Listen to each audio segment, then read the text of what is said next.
Hello, welcome to Chapter 3 Podcast, the show for readers of science fiction, fantasy, and romance. This is Season 2, Episode 1. Today, we are going to be talking about sci-fi and fantasy romance, but first, we have some podcast housekeeping about some exciting changes as we're headed into Season 2. I'm very excited to announce that joining me as permanent co-hosts on the podcast are Leanna and Izzy, who you have gotten to know from other episodes. Leanna, I think you have been on this podcast more times than anybody else. Yeah, what do I get? Don't I get like a punch card, and the fifth time I get like a sandwich? I feel like we need jackets. Just like with the logo on the back. I mean, like the ones in, don't they have like varsity jackets in Greece that are like pink? But yeah, we need like the pink lady varsity jackets. Yes, that would be amazing. We should definitely do that. Yeah, so I am really excited to have them joining me. So you guys kind of know what to expect. We're going to go over some specifics so you know what is coming in Season 2. We've got lots of exciting plans for you. All three of us are here together for this episode, but for the most part, you will be seeing us in separate groupings. Leanna is going to be doing the sci-fi and fantasy episodes with me, and Izzy is going to be doing all the romance episodes. Yay! So you will get a romance episode every single month from now on, and we have lots of exciting reading plans and episode plans for sci-fi fantasy. So we're going to get into all of that. But first of all, do you guys want to introduce yourselves, kind of tell everybody who you are, whatever you want to tell the people? I know you've both been on here before, but it's a new season. I was going to say, the last few times I've introduced myself, I've just been like, y'all know who I am. How dare you not know who she is? Most things I do lately have been stuff that like with people that I've done things with like before. So I've just gotten a habit of being like, you know who I am. You know who I am. But I mean, I guess given that Bethany has introduced me as like the sci-fi fantasy part of these shenanigans going forth, that's kind of what my channel is about. Surprise. I mean, Bethany would be terrible at planning if I was the big romance reader and she's like, I'm gonna have you cover sci-fi fantasy. That would be delightful. Yes. I mean, maybe we should switch give you a challenge there, Leanna. I mean, we should switch one month randomly. I mean, maybe also like do ones together. I know Bethany's determined to keep us apart. You know, never the twain shall meet. But yeah, hey, if you guys want to do stuff together, more than welcome. I just don't want to put too much burden on you. So okay, I read all the books where you do have magic and you don't have smut. Unlike, unfortunately, unlike how the sad. Part of this. It just sounds depressing. Like, I don't know. I like the magic and the smut together. And like, sometimes we get smut in fantasy, and it's almost never good. That's Yep. Yeah. That's always the problem, isn't it? Yep. Yeah. The few far between that are good are spectacular, but which I mean, like in fairness, romance often kind of doesn't really do magic super well. So they have their fortes. I mean, true. Yeah. Every once in a while you get, a unicorn that does both well. Like Grace Draven. Which we will get to. Sorry. Yes. And Izzy. Hello, I'm Izzy from Happy for Now. And yeah, I pretty much exclusively talk about romance. I do dabble in other genres. I definitely love a thriller. I will occasionally pick up a fantasy or a sci-fi. It's usually an audiobook, and it's got to be like under 25 hours. That's what I'm like, I'm good. This is not happening. Fair enough. But if it's N.K. Jemisin, you can convince me to read it. So the bar for being able to be a host on the podcast is you must love N.K. Jemisin. So I'm, happy to hear that on all counts we're in good shape. I mean, if you're gonna read anybody in that genre, I feel like you can't go wrong. You can't go wrong. You can't really go wrong. It's true. Is that on your dating profile instead of must love dogs? It's must love N.K. Jemisin. Yes, absolutely. Yeah. I better go tell my partner. Dating profiles must love N.K. Jemisin. Exactly. I have my old standbys in fantasy, but yeah, I mostly read romance and talk about romance a lot on my channel, along with manga. I also read a lot of manga now, so mostly also romance based. Okay, so to give you guys a little bit of idea, we are going to have one romance episode every month, and we've got some topics planned out for the next little while. I don't know how much we want to say at this point about any of it, but it's going to be fun. You'll get lots of recommendations. Will be seasonally appropriate. It's going to be great.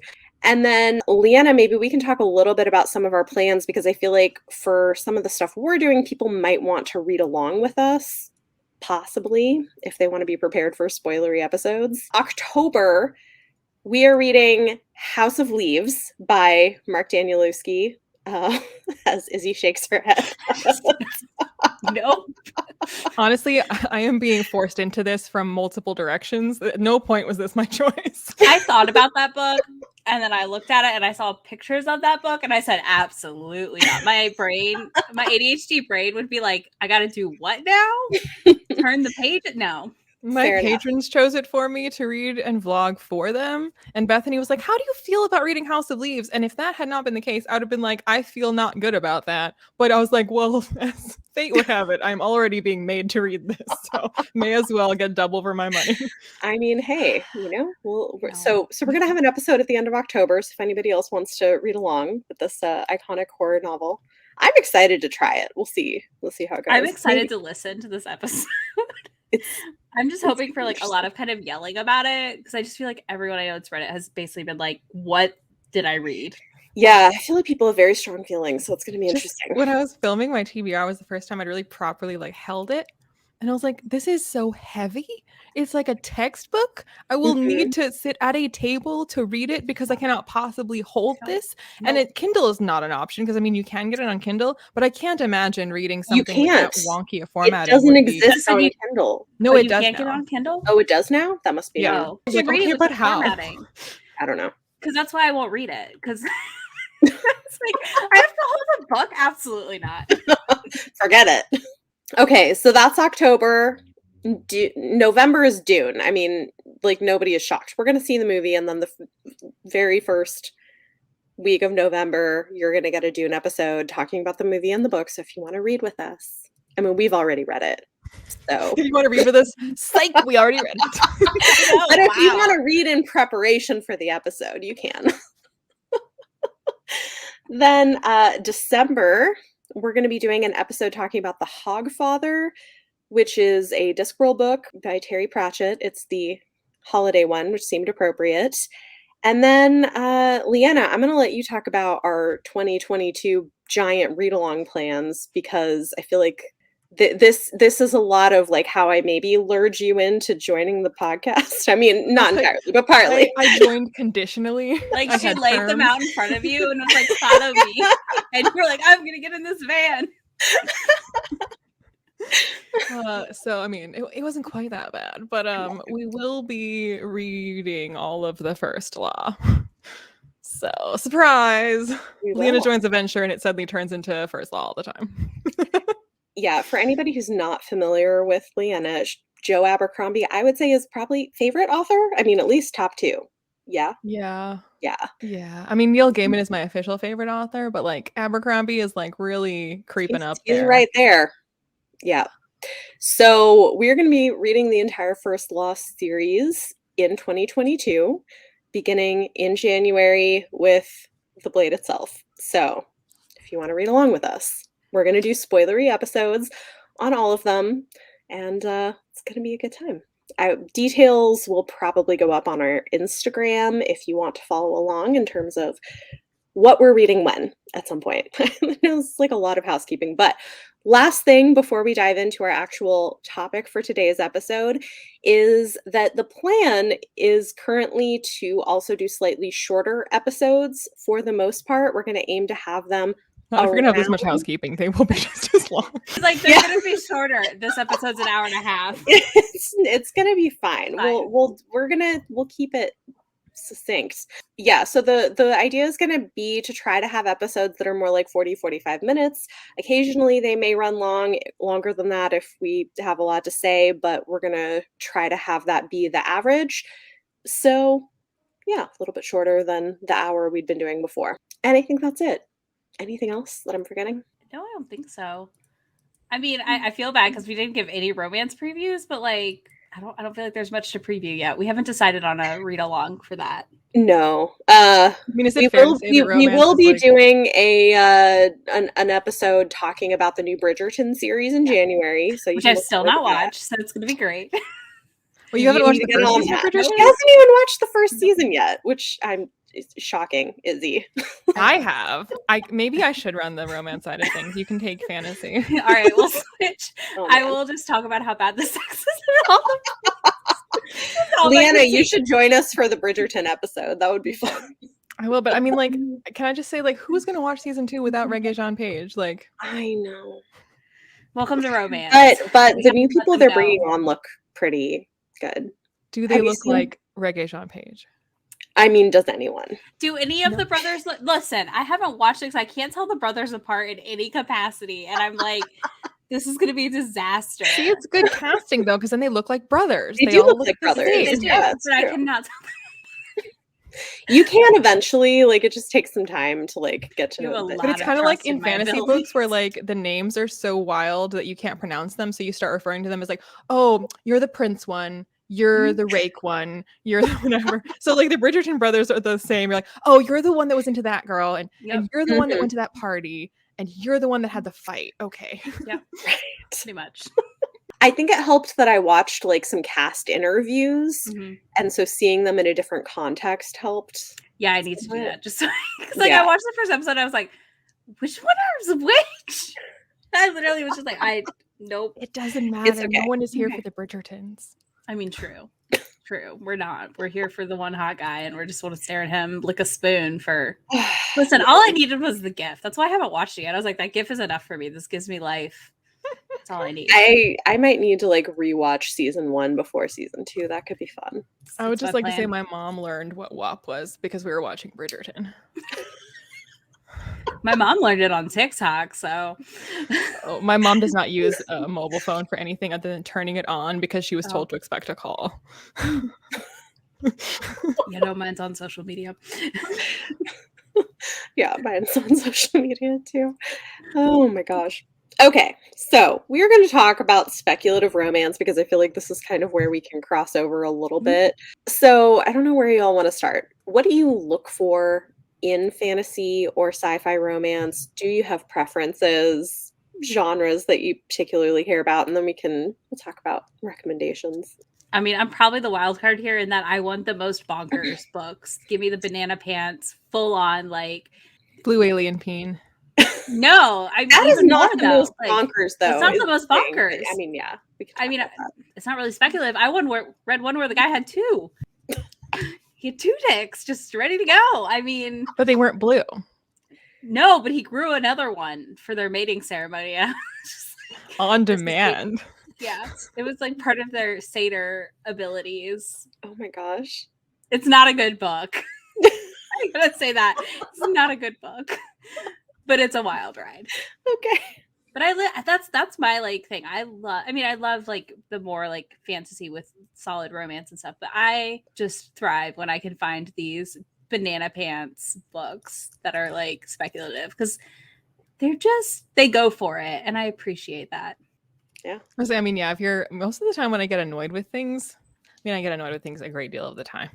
But oftentimes, like, if you had just leaned in, if you had just like really gone for whatever thing you were going for instead of holding back, whatever that thing is, like if it's something campy or something ludicrous, but when they hold back and kind of try to maybe sort of make it normalish, I'm like, there's just absolutely no way that this is normal, and I can't accept any book that tries to make me think that it is. So if you had just leaned in and gone wild with it, I would have been like, well, this is self-aware about what it is and it's going for it. So yeah, I think I don't know that I'll like go out of my way to look for bonkers things in it, but I can sometimes get down with stuff that's a little out there. I mean, Leanna, did you ever read Ice Planet Barbarians? I mean, I know everybody's been talking about it, but No. She's like, your absolutely face, she's not. like, no, I have not. It's actually pretty good, I think. Yeah, I think you but have do you to think like I would like it? I mean, hold on. I'm gonna go join your Patreon and sway everyone to vote for you. get Leanna to vlog reading Ice Planet Barbarians. The first book's rough. I'm not going to deny that the first book is not rough, and I think you could skip the first book, honestly, and like talk to somebody that read it, get a plot summary, and just move forward. Because the first book, she was definitely going for a darker romance, and then she like totally switches to this like heartfelt, weird alien romance. It's a little out there. It's okay. But I've read a couple of her like Rizdiverse books, which are set in the same universe, and they're very good. They like, are. They're really cute and fun.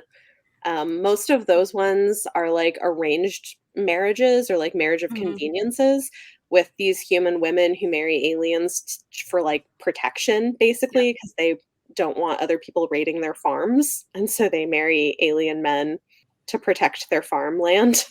As and one then does. As one does. I mean, they just want to have a farm. I mean, I have more bonkers than Ice Planet. We can go a lot of places. It's not been on TikTok, so it's not trending. One of them is. Yeah, I've got one that definitely is more Is than this the Morning Glory Milk Farm? Absolutely. Okay, tell people about this. I haven't read it, but I've seen people talking about it. Oh my gosh. Bethany, I need you to change your life and read it. No. So it's the most bananas book. Like, honestly, it's my top of the list bananas book now, because like our female main character goes to this new community. It's called like Cambric Creek, and all these mythical beings live there. There's like a Mothman there, and I need his romance like immediately.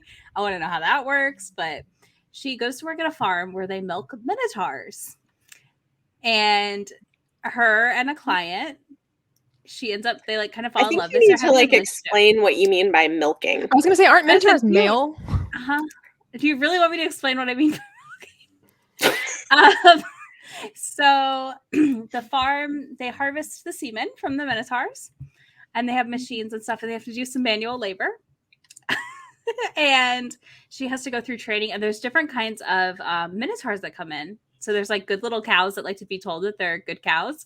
So we explore some interesting kinks. And there's like clock watchers who like know exactly like how long it's going to take them and all that. But they use that semen to make Viagra, basically.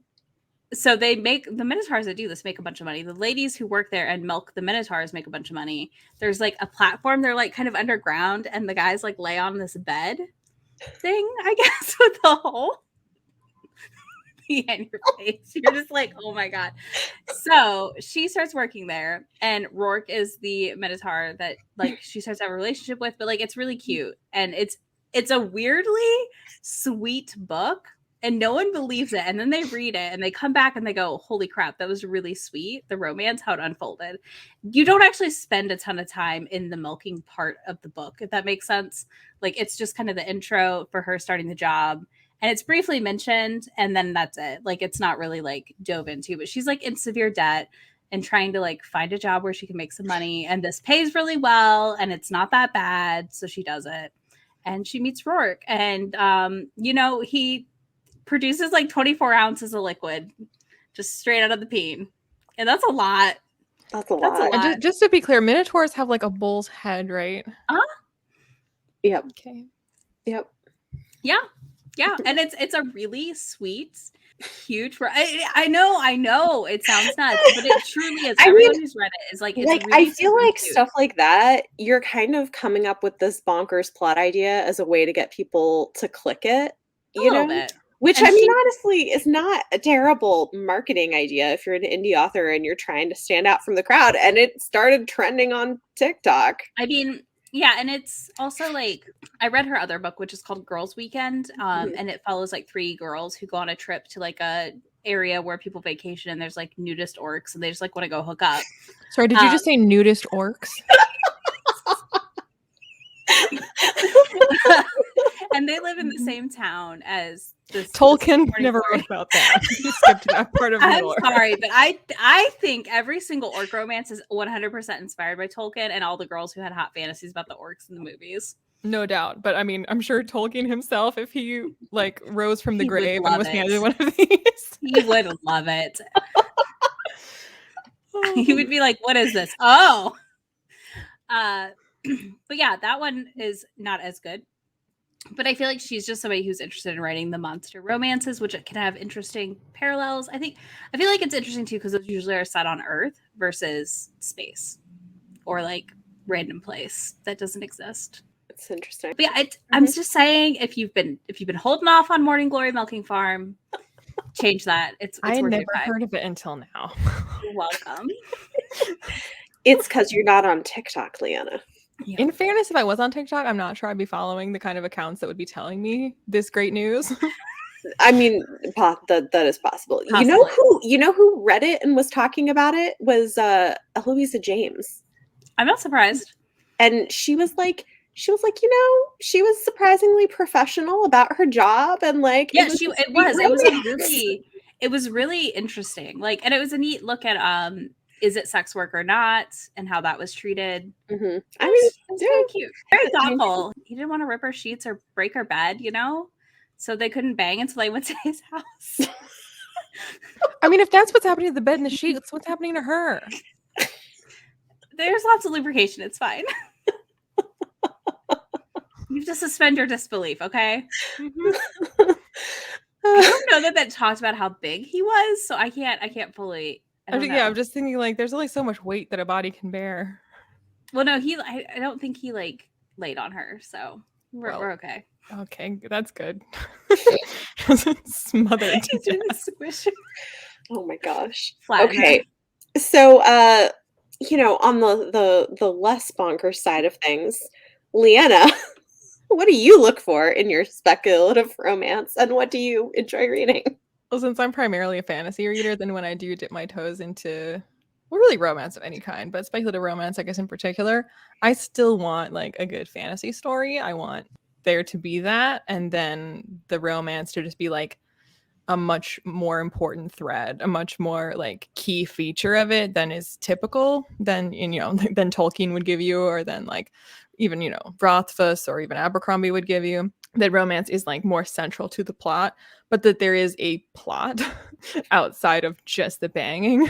So that's kind of key for me. But I mean, that I generally tend to like that even if it's not speculative. So even like in a historical romance, like I tend to prefer there to be something else going on that I can be interested in and rooting for an outcome that isn't related to like coupling.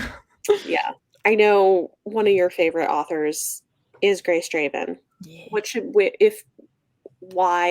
people read from her? What's great about her? Well, they should read Radiance because I read that like 5 times. So it's really good.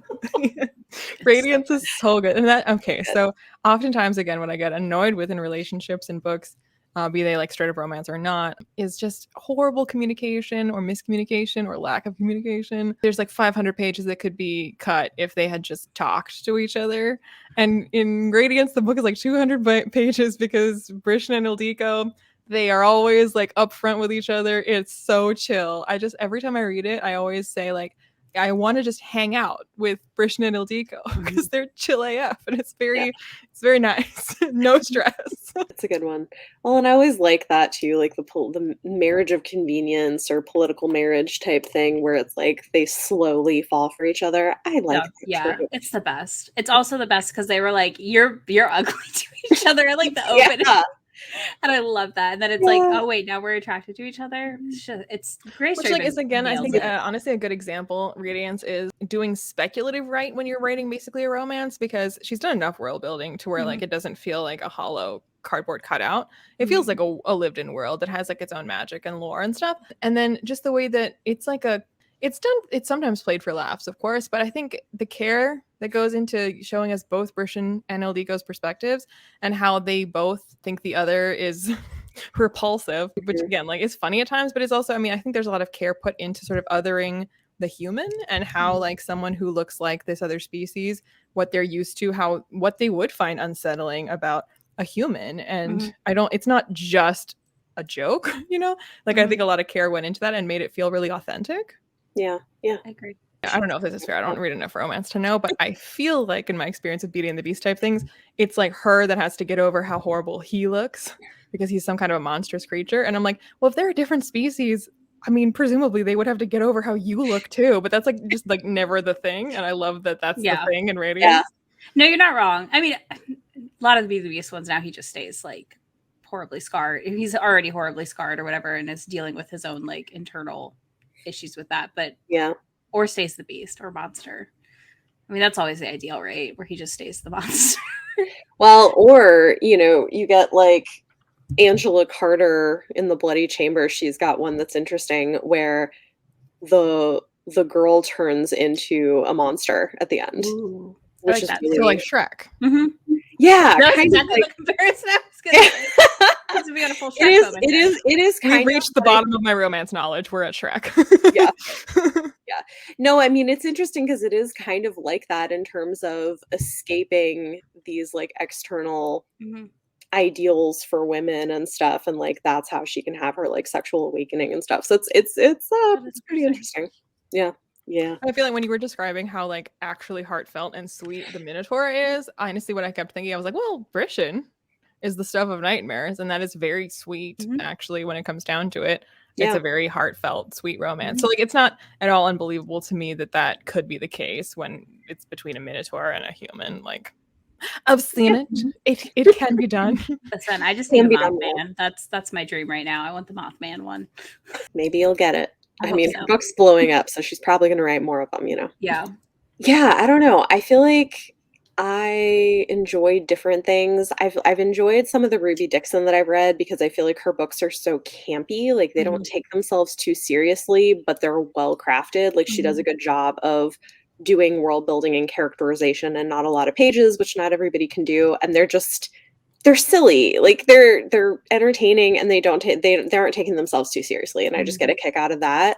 I don't know. Like I also can enjoy it when it's a book where it's okay. Well, I've probably talked about this before. I mean, I've talked about the series on here before, but something like the Psy-Changeling series by Nalini Singh is great because you get world building that happens over the course of multiple books. You also get characterization and like building of communities that happens because you return to characters from previous books in these little like snippets and stuff. And so it's cool because there's like mini plot arcs in each book, and there's like each book focuses on a different couple, but you also have these like overarching plot arcs that are taking place across books and across the series where you're learning more about the lore and the history and the politics and like what's happening and all these secrets. And I love that. And I also love that you get to kind of return to seeing some of your favorite characters and see, okay, like what are they doing now? Like, are they dealing with conflicts now that they're married? Are they thinking about having kids? Are they like, what are they like? And I really, really enjoy that. It feels like such a lived in world to me, which I think is a lot of fun. So you get like the romance element, but so much more than just that. That makes sense from the one I've read. But I can feel that. Just the one book I read in that series. Like you can feel that the world's very lived in. Yeah. Which is always fun. Yeah. It's not just a cardboard cutout village. No. No, I think they're really good. And I do enjoy it when you get a good blend of like the strong relationship plus interesting plot, or like a good slow burn, like Empire of Sand by Tasha Suri. So good. Leanna, did you ever read that one? Not unless you made me. You might need to read that one. I think you would be into it too. It's totally your brand of romance. I mean, if it's like Rain and Ruin. I mean, kind of. Well, it's more traumatic than them, but it's like, but you like grimdark, more traumatic side. I feel like. I mean, grimdark doesn't tend to be sad. Grimdark tends to be stabby. That's true. So like Robin Hobb is like gonna like stab you in the heart, and Abercrombie is gonna stab you in the face. That's the difference. I think you would be very into Empire of Sand. It's a very good. Like I feel like you would be really into it. I didn't realize you hadn't read it. I realized that one a lot of people read not knowing it's romance. I found out actually. I think that's true. But it's like a very slow burn romance where it's like a sort of forced marriage turned friendship turned lovers. Were they both forced into it? Yes. Yes. Because that's an immediate no from me. And discovering no. They're both forced into it and by discovering your magic forces. abilities. Yeah. Like your powers. Yeah. So there's like magic and they're forced into this marriage for like external sort of political reasons. And then they like make the best of it and become friends with each other and then end up falling for each other and taking down the like evil tyrant that's like forced them into the marriage in the first place. It's so good. It's really good. It's a great Some audiobook. of that already sounded like Radiance. I think you would. I didn't realize you hadn't read it. Yeah, you should totally read Empire of Why Sand. would you think that I had read it if you didn't make me? I don't know. I think for some reason in my head you had. Did you confuse it with Otherwise I Brandon probably Rowan? would have made you read it. It's great. I feel Yeah. like one that goes well with an Empire of Sand, it's different. Still, it would be like Heart of Blood and Ashes by Mila Vane. Did you read this, Bethany, or not? We read it for a book club. Oh, did you not like it? Okay, never mind. But We'll I know skip a lot it. of people. It's okay. I know a lot of It's people. one of those do. ones that I feel like if you're like want to dip your toe in and you like fantasy, it has like some of that like battle-y stuff from fantasy. But then like also the delight of like like lots of swords, horses, like I don't know, fantasy stuff. But I particularly liked it because I really liked the representation with our heroine being disabled. I and liked still that being a part of total it. badass. I totally know why you wouldn't like it because the hero, he's super not your I kind think of hero. the thing I feel that we like. did like about it was her. She liked was the her best a part great of it. deal. Yeah. I said he's not your kind of hero at all. So No, it's like I'm he's not not. surprised you didn't like it. But I particularly liked it, but I do tend to like more alpha heroes than you do. But I just think that's a fun one even to try when people want to dip their toe in a little bit. Because there's not I feel like there's like a very like small basket of authors that like manage to pull off the fantasy romance well. Mm-hmm. And it's always a hard one to be like, yes, absolutely this one. Yeah. I think that was the hard thing for me is like I liked a lot of the fantasy side of it and I really loved the heroine, but I kind of hated the hero. So No, I didn't like remember hate the book. I think I gave it like 3 stars or 3.5 stars. So it wasn't like bad. I didn't like him at all. I just figured it was too long. Yeah. It was a little too long. It was a little long. Yeah. But I still really like that book. I need to finish that series, but it was still a fun time. And she was a lot just of people so love it. badass. Yeah. She was great. She was the best part by far. Mm-hmm. Yeah. And it's always funny because I know it's like Heather from Hia BookTube's favorite. Like it's one of her favorite I think books. I was on my favorite list last year. I can't remember. I've read too many books. Yeah. Then I think it's popular. I think if it's your cup of tea, like it's I mean it's totally my cup of tea. Like that's the thing, right? Like I don't know. I just love really awful people sometimes for my heroes, like just, I don't know. Give me somebody who's gonna fuck up and have to like apologize. Not as the romantic lead. I mean, there's different kinds of awful, right? Too, obviously. I think for me, it was just more that he like apologized and like kind of figured his shit out a little bit. I was like, oh shit, I fucked up, and I appreciate that. Yeah, I think for me, I was like, this is too little, too late. Like this should have happened like 50 pages ago, and like then we should see that you've actually changed.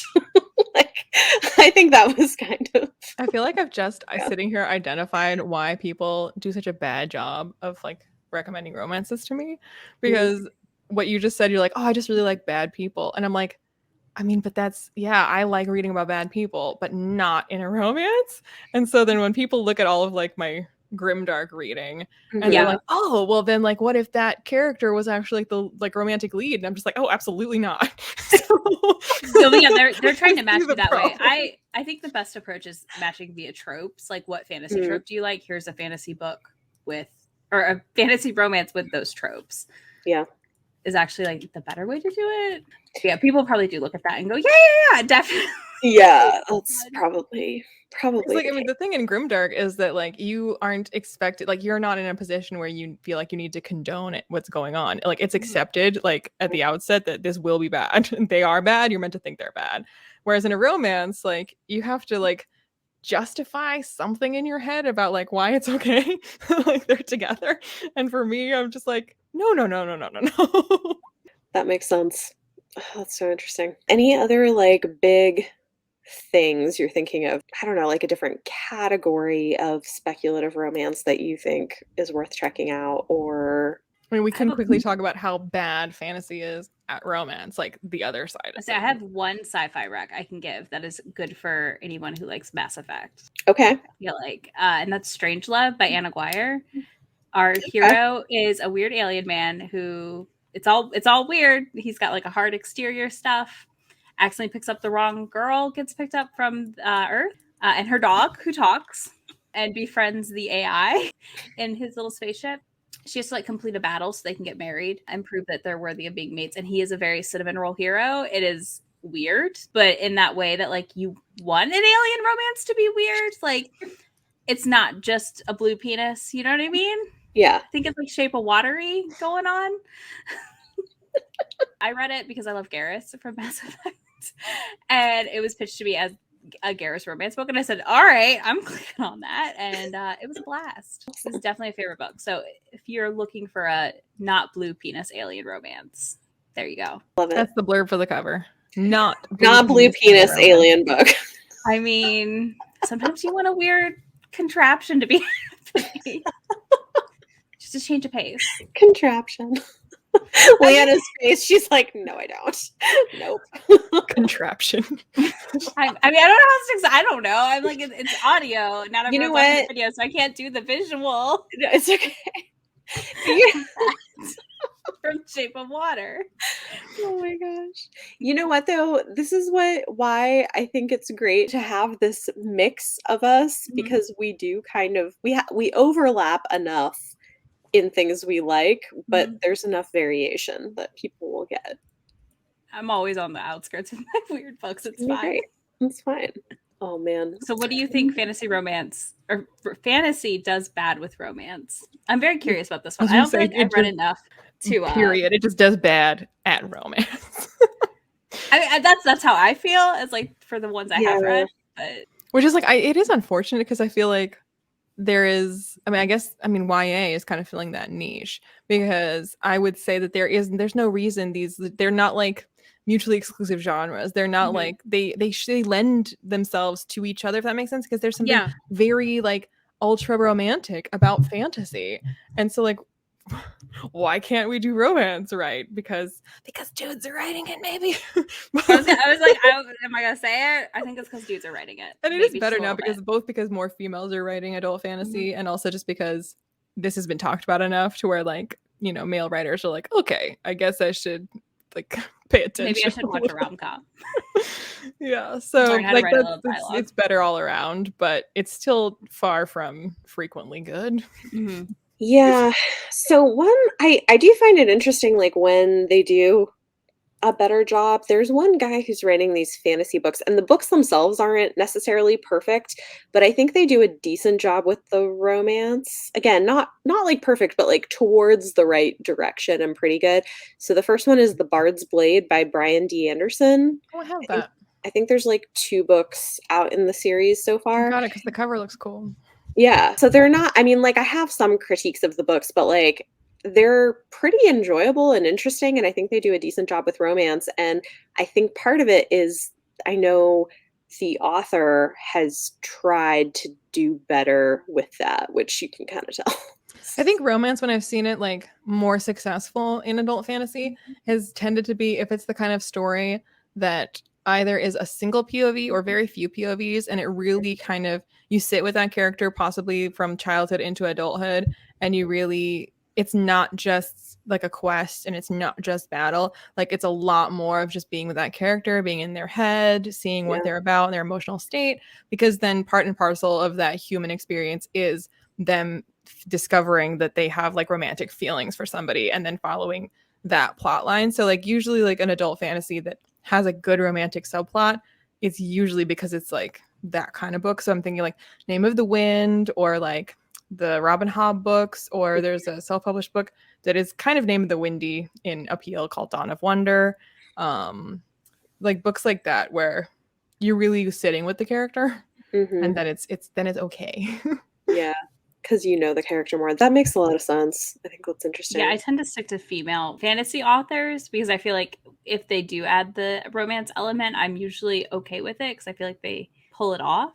But it is interesting. I also wonder, though, do you think a lot of the female YA fantasy authors try to write adult books but get shoved down there because they're like, well, that's not going to work? Sure, that has happened, but I don't think that like that's like the majority or anything. I mean, a lot of them write specifically for YA. They weren't like writing thinking it would be adult and then got shoved into YA. I mean, I'm sure that has happened, but yeah, I just wonder that because I mean, you see the misshelving all the time, of course, right? You know who does really good romance in her sci-fi and fantasy books, actually, is Kate Elliott. Have you guys read from her? Do I know her name? So she, in fact, she has like some pretty heavy romance in some of her books. I'm trying to remember. I think Cold Fire, I want to say, is one of the books in a series that I read from her. And like, there's a lot. I mean, there's like even some steamier scenes later in the book, so it takes a while to get there, but there's like a really good romantic plot in that, and generally I think she does a pretty good job of blending them. I mean, Bethany and I agree on a really unpopular opinion as to what adult fantasy writer did romance the best. Terry Goodkind, Sort of Truth series. Yeah. But do people hate the romance in it? People hate Terry Goodkind, period. Oh. And we did a whole podcast episode about this, like defending it, because I think it gets such a bad rap because he was an interesting person. It's like not quite as bad as like J.K. Rowling, but it's that situation where you're like, if you had just like not said anything ever, things would have been so much better. Yeah. No, but it's true. Like his romances are pretty good. Like you care about them, and I don't know. I think a lot of people would enjoy his books. I feel like more people than realize would probably enjoy him. Yeah, people just assume, oh, that's bad, I'm never trying it. I'm like, okay, but like I've heard his name, never read it. I mean, yeah, honestly, like if you're looking for high fantasy with a strong romantic element, like Sort of Truth is he, you know, I mean, they're much longer books than what you usually read, but I actually think you would like them. I really do. Like I have to audio anything that long because I they will have audiobooks. The audio is I pick up the long books, I start it, I get halfway, I put it down, and then I forget it. Yeah. My Kindle, and I'm like, I'm 50% through that. Why did I never open it? I'm like, oh, that's why you didn't finish it. Oh man, reading a long book on Kindle, like it's so disheartening because you're just looking at the percentage on the bottom, doing long and like books you're like page after page, like, come on, percentage, come on, change. One up. I cannot. I just make my text really big, and then I turn the page more, and then it feels like it goes up more. That doesn't help me because I just care about the percentage. Yeah. That's me. Like I have to turn the font up to keep my brain engaged. Turn it off on long stuff because then I'm like, no. Well, so like on our YouTube channels, we're going to be doing a read along for the Sort of Truth series next year. So you could join us for book 1 in January if you want. I think you would like them. I really do. Maybe y'all will bully me into it. We'll see. All right. It might be fun. Okay. Well, with that said, everybody, we're going to get into On My Radar, where we're going to share some recent and upcoming book releases that we're all excited about. But first up, if you enjoyed the podcast, we'd appreciate it if you take a moment to rate and review us so we can continue to reach more listeners. And if you're interested in getting early access to episodes and exclusive bonus content, which is always a lot of fun, consider supporting us on Patreon.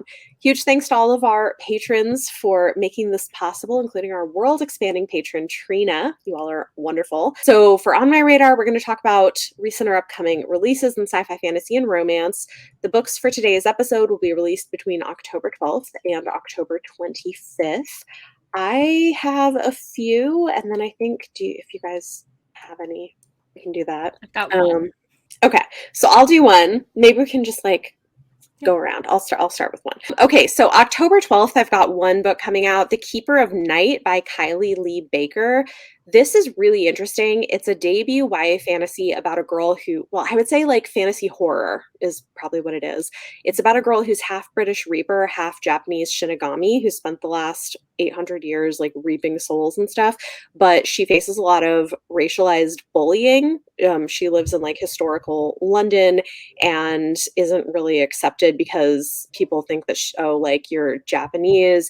So some bad stuff happens, and she and her half-brother flee to Japan, where she goes to try to track down her Shinigami mother, who she thinks abandoned her as a child, and gets caught up in a lot of like dangerous stuff. So what's interesting about this book is it uses a lot of stuff with like Japanese mythology, and it is creepy. Like that stuff is dark and gruesome.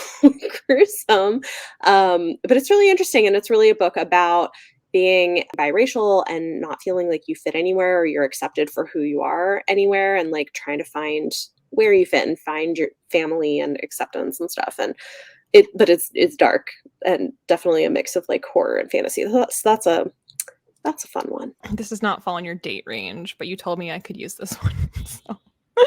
Vesper by Margaret Rogerson is her third new standalone YA fantasy. And this deals with like a girl who's trained in this thing of like cleansing bodies for the spirits of the dead to pass on. And there are like revenants and a special kind of like magic user who can deal with the revenants. And there's like someone attacking, and it promises to be a death-filled good time. Sounds like fun. I want to read that so bad. Yeah. I'm now like, great, 2 new books on my TBR, just what I needed. October 19th, Flowers for the Sea by Zen E. Rocklin. It says it's a dark debut novella that reads like Rosemary's Baby by way of Octavia Butler, which sounds interesting. A lush gothic fantasy about the prices we pay and the vengeance we seek. That sounds great. Mm-hmm. Sounds dark. I know. But it's a novella, so it's like short, you know. Izzy. Like a lot for short. Okay, so on October 19th, I have Window Shopping by Tessa Bailey, the queen of Grumpy Sunshine, I feel like, and absolute filth in the best way. Like the most unassuming cover, and then you're like, oh, all right. He was just like, yes, sit on my face. And you're like, this is not the cover I expected that on. That's It Happened One Summer. But Window Shopping is her new Christmas standalone. And a girl, she's standing outside of a store and critiquing the window display in Manhattan to the owner, it turns out, who then says, all right, I want you to fix it. And he hires her to fix it. And it just sounds like the perfect, like, oh, that's cute Christmas romance where, like, they fall in love while she, like, fixes his window display. I was like, I didn't know I wanted this, but I really want this. That's really cute. I like that. Also coming out October 19th is Within These Wicked Walls by Lauren Blackwood. I'm really excited about this one. I hope it's as good as I think it could be.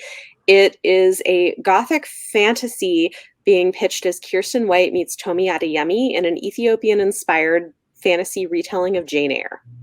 So it's like gothic, magic, fantasy retelling of Jane Eyre in Ethiopia. I'm like, yes, that sounds fantastic. So I'm excited to see how that goes. Hopefully it's good. And then the last one I have is Well Matched by Genda Luca, also coming out October 19th. This one is the third book in the series that is like Renaissance fair adjacent romances. I really loved the first one. I didn't love the second one. I'm hoping the third one is better, and I've heard that it is. This one is like an accidentally in love story with a single mom and our hero who, like, you know, is big and wears a kilt at the Renaissance fair. So it should be fun. I'm excited for that one too. Yeah.